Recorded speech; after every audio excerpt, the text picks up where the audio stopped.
Alam mo ba na may mga mall sa Pilipinas na itinayo sa ibabaw ng mga bangkay? Dekada 80, mabilis ang pagtatayo ng malalaking shopping center.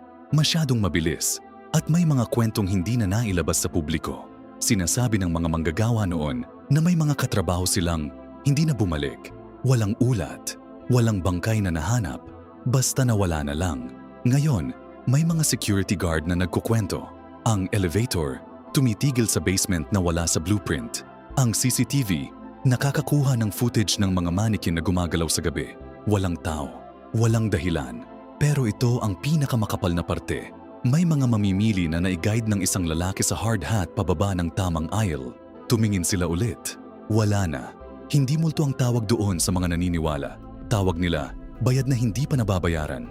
Itinayo ang lugar sa ibabaw ng dugo ng mga taong walang pangalan. At ngayon, nagpapakita sila, araw-araw, sa gitna ng mga tao, sa loob ng mga ilaw, hindi ka nila pababayaan.